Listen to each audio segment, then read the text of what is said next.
अगर आप Google, Microsoft, Wipro, Infosys, TCS जैसी कंपनी के अंदर अपना प्लेसमेंट करवाना चाहते हो तो एप्टीट्यूड और रीजनिंग के बिना ये पॉसिबल नहीं हो सकता है। हेलो एवरीवन, मेरा नाम है अमित कटारिया और आप सभी का स्वागत है जॉब कनेक्ट के यूट्यूब चैनल पे। जितने भी आईटी प्रोफेशनल जो अभी कॉलेज के अंदर अपनी स्टडी कर रहे हैं और उनका सपना है वर्ल्ड की टॉप आईटी कंपनीज के अंदर अपना प्लेसमेंट करवाना, तो उनके लिए सबसे बड़ी रुकावट जो है वो होने वाली है, वो है एप्टीट्यूड एंड रीजनिंग। अक्सर ये देखा गया है कि कोडिंग के अंदर वो काफी अच्छा कर लेते हैं, लेकिन जब बात एप्टीट्यूड और रीजनिंग की आती है तो उतना अच्छा परफॉर्म वो नहीं कर पाते जितना परफॉर्म जो है वो कोडिंग के अंदर कर रहे हैं। इसी प्रॉब्लम को देखते हुए और आप लोगों की काफी डिमांड आने के बाद में हम लोग आप लोगों के लिए लेके आए हैं एप्टीट्यूड का फ्री कोर्स, जो कि आपकी हेल्प करेगा प्लेसमेंट करवाने में आपकी टॉप आईटी कंपनीज के अंदर। ये टोटली फ्री ऑफ कॉस्ट रहेगा, कोई भी चार्ज इससे आपका नहीं लिया जाएगा और ये हमारे यूट्यूब चैनल पे पूरी कंप्लीट सीरीज डलेगी। इस वीडियो के अंदर मैं आपका जो है इस वीडियो के अंदर मैं कंप्लीट सिलेबस डिस्कस करूंगा कि पर्टिकुलर इस कोर्स के अंदर हम क्या क्या चीजें जो है डिस्कस करने वाले हैं। वन बाय वन डिस्कस करते हैं। तो सबसे पहले बात करते हैं क्वांटिटेटिव एप्टीट्यूड। तीन पार्ट के अंदर ये रहेगा, तो फर्स्ट पार्ट के अंदर हम लोग क्वांटिटेटिव एप्टीट्यूड डिस्कस करेंगे। इसके अंदर क्या क्या चीजें रहेगी, सबसे पहले हम लोग नंबर सिस्टम के बारे में बात करेंगे। उसके बाद हमारे यहाँ पे एचसीएफ एंड एलसीएम आपने सुना होगा, हाईएस्ट कॉमन फैक्टर और लीस्ट कॉमन फैक्टर के बारे में, ये क्लास 9 10th के मैथ में आप लोगों ने करा होगा।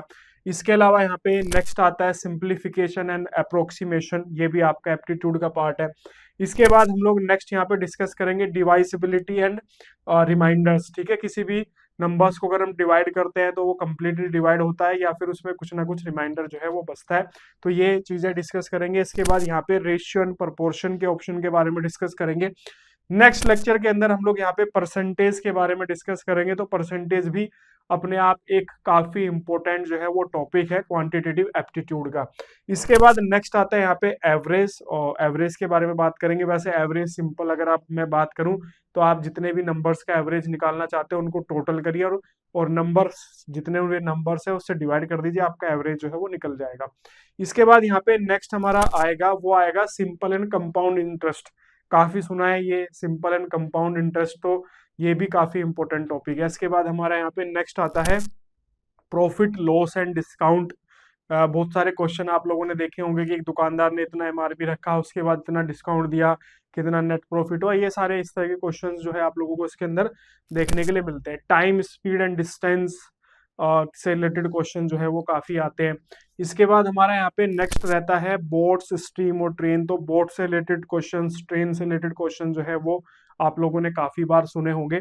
इसके बाद नेक्स्ट आता है टाइम एंड वर्क। जैसे होता है ना कि इतने लोग मिलके इतना काम कर रहे हैं, तो इतने लोग मिलके कितने दिन में काम कंप्लीट कर देंगे, तो इस टाइप के जो क्वेश्चंस होते हैं वो आपको यहाँ पे देखने के लिए मिलेंगे। इसके बाद नेक्स्ट आता है मिक्सचर्स, मतलब कि दो लिक्विड्स हैं, उन लिक्विड्स के अंदर कोई तीसरा लिक्विड मिक्स कर दिया, तो इस तरह के जो क्वेश्चंस होते हैं, कितना प्रॉफिट लॉस हुआ या कितनी चीजें जो है परसेंटेज उसकी बढ़ी। प्रोबेबिलिटी बहुत कंफ्यूजिंग टॉपिक होता है और ज्यादातर लोगों को जो है प्रोबेबिलिटी समझ में ही नहीं आता है।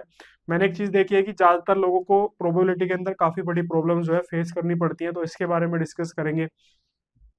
इसके बाद यहाँ पे नेक्स्ट हमारा रहेगा ज्योमेट्रिक एंड मेंसुरेशंस। ज्योमेट्रिकल शेप वगैरह होती है, उनके एरिया, लेंथ, डिस्टेंस वगैरह कैलकुलेट करना, वॉल्यूम कैलकुलेट करना। अलजेब्रा से रिलेटेड टॉपिक डिस्कस करेंगे। इसके अलावा लोगरिथम्स, प्रोग्रेशंस, एपी, जीपी और एचपी जो हमारे होते हैं, अर्थमेटिक प्रोग्रेशंस वगैरह, हार्मोनिक प्रोग्रेशंस, ये इन सब के बारे में डिस्कस करेंगे। तो ये हमारा कंप्लीट सिलेबस था जो कि हमारा था क्वांटिटेटिव एप्टीट्यूड का। तो टोटल 617 टॉपिक जो है इसके अंदर हम लोग डिस्कस करने वाले हैं। बिल्कुल डिटेल में रहेगा, तो बिल्कुल बेसिक से एडवांस तक कवर करेंगे, तो आपको कोई भी प्रॉब्लम नहीं आने वाली है। इसके बाद नेक्स्ट हमारा स्टार्ट हो जाएगा यहाँ पे लॉजिकल रीजनिंग। ठीक है, तो रीजनिंग भी एक काफी इंपॉर्टेंट टॉपिक है। और रीजनिंग कुछ लोगों के साथ मैंने ये देखा है कि उनको क्वांटिटेटिव एप्टीट्यूड, क्योंकि वो मैथ से जुड़ा हुआ चीजें हैं तो वहां पे वो समझ में आ जाती है, लेकिन लॉजिकल रीजनिंग उनको समझ में नहीं आती। कुछ लोगों के साथ क्या है कि उनको रीजनिंग समझ में आती है, लेकिन उनको जो मैथ वाला पार्ट है वो समझ में नहीं आता है। तो सबका अपनी अपनी कैपेबिलिटी होती है। इसके अंदर हम लोग जो है कोडिंग एंड डिकोडिंग के बारे में बात करेंगे।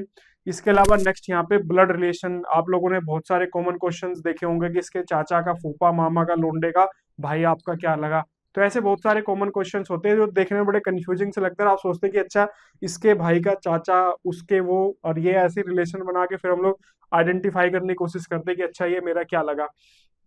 इसके बाद यहाँ पे डायरेक्शन सेंस टेस्ट होता है।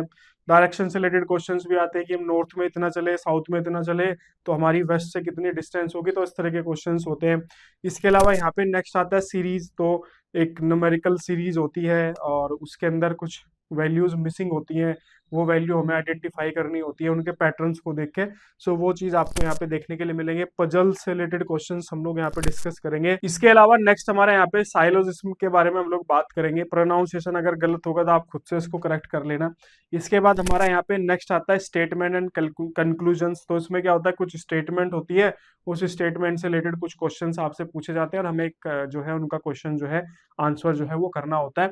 इसके बाद हमारा यहाँ पे लॉजिकल रीजनिंग के अंदर कॉज एंड इफेक्ट के बारे में हम लोग पढ़ेंगे और इसके अलावा एजम्पशंस कंक्लूजन्स के बारे में हम लोग जो है, तो ये भी कुछ स्टेटमेंट से जुड़ी हुई चीजें होती है या कुछ चीजें मिसिंग होती हैं तो हमें वो एज्यूम करके करनी होती है।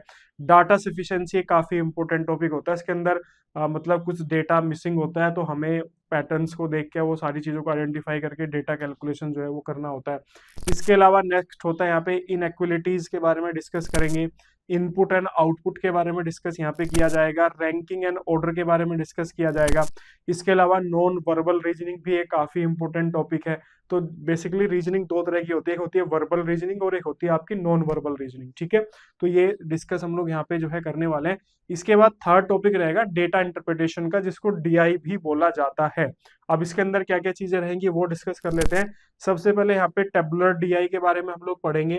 इसके अलावा यहाँ पे बार ग्राफ जो होते हैं ना, कि ग्राफ जो बनते हैं किसी भी चीज से रिलेटेड होते हैं, एक एक्सेस एक्सिस होती है, एक वाई एक्सिस होती है, तो उसमें बार ग्राफ होते हैं। जैसे कि यहाँ पे मतलब ये एक एक्स एक्सिस हो गया, ये ऐसे वाई एक्सिस हो गया, तो इस टाइप के जो ग्राफ होते हैं ऐसे ये वाले, ठीक है। सो इनको बार ग्राफ बोला जाता है। इसके अलावा अगर आप देखोगे तो यहाँ पे लाइन ग्राफ होते हैं। लाइन ग्राफ के अंदर क्या होता है कि ऐसे ऐसे लाइन का मूवमेंट होता है। इसके अलावा आप यहाँ पे देखोगे पाई चार्ट के अंदर ऐसे सर्कल बना होता है और ऐसे डिवाइड होता है ये कि भाई 30% ये है, 20% ये है, 10% ये है, इतने परसेंट ये है, इस तरीके से होता है। इसके अलावा अगर आप देखोगे यहाँ पे तो नेक्स्ट केस लेट्स के बारे में हम लोग पढ़ेंगे। मिसिंग डाटा प्रॉब्लम्स के बारे में यहाँ पे हम लोग जो है पढ़ने वाले हैं। Data comparison and the sufficiency के बारे में हम लोग यहाँ पे पढ़ेंगे। तो टोटल 7 टॉपिक रहेंगे डेटा इंटरप्रिटेशन के अंदर। तो टोटल 3 टॉपिक रहेंगे। हम लोग एप्टीट्यूड पढ़ेंगे, हम लोग रीजनिंग पढ़ेंगे और हम लोग डीआई यहाँ पे डिस्कस करने वाले हैं। अब ये मिलेगा कहाँ पे आपको, तो हमारे ही यूट्यूब चैनल पे आपको ये सारे लेक्चर मिलेंगे। मतलब जिस चैनल पे आप ये वीडियो देख रहे हैं, डेली या फिर अल्टरनेट डेज पे या फिर वीक में 2 से 3 वीडियो हम लोग जो है प्रोवाइड कराने की कोशिश करेंगे। और हमारी कोशिश ये रहेगी कि जल्दी से जल्दी जो है इसको कंप्लीट जो है वो कराया जाए। और इससे रिलेटेड आपके जो क्वेश्चंस होंगे वो भी क्वेश्चन हम लोग लेंगे, आपके जो डाउट आएंगे वो भी डाउट हम जो है इसमें कवर करेंगे। तो कंप्लीट एक कोर्स की तरह इसको लेंगे। ऐसा नहीं कि यूट्यूब पे वीडियो अपलोड हो रही है तो इसमें हमें आपसे कोई मतलब नहीं है, सिर्फ वन वे कम्युनिकेशन हम रखेंगे। हमारी पूरी पूरी कोशिश रहेगी इसके अंदर 2 वे कम्युनिकेशन इसका रखा जाए। और आप जो भी फीडबैक दोगे कमेंट सेक्शंस के अंदर आके, वहां पे उसको आपको रिप्लाई किया जाएगा और उसको आने वाली वीडियो के अंदर उसको कवर कराया जाएगा। मान लो आप कोई क्वेश्चन से रिलेटेड आपको कुछ है, या टॉपिक, जैसे यहाँ पे जो टॉपिक डिस्कस किए हैं, अगर आपको लग रहा है कि सर कुछ और टॉपिक इसके अंदर ऐड करने चाहिए तो वो टॉपिक भी आप कमेंट सेक्शन में मेंशन कर सकते हो। इसके अलावा कुछ चीजें अगर आपको मान लीजिए नहीं समझ में आ रही है तो उनके लिए सेपरेट वीडियोस भी हम लोग जो है आप लोगों के लिए अरेंज कर सकते हैं। इसके अलावा कोशिश करेंगे कि बीच बीच में कभी लाइव आके भी आपसे जो है क्वेश्चंस आंसर जो है डिस्कस किए जाए, ताकि आपके जो सारे कंफ्यूजन्स हैं वो क्लियर हो सके। तो इस वीडियो को यहीं पे क्लोज करते हैं। इस वीडियो को ज्यादा ज्यादा लाइक करो, शेयर करो और अपने फ्रेंड सर्कल में कॉलेज का ग्रुप होगा वहां पे शेयर करो, ताकि ज्यादा से ज्यादा स्टूडेंट जो है इस सीरीज का बेनिफिट ले सके। और लास्ट में चैनल को सब्सक्राइब जरूर कर लेना। Okay, thank you.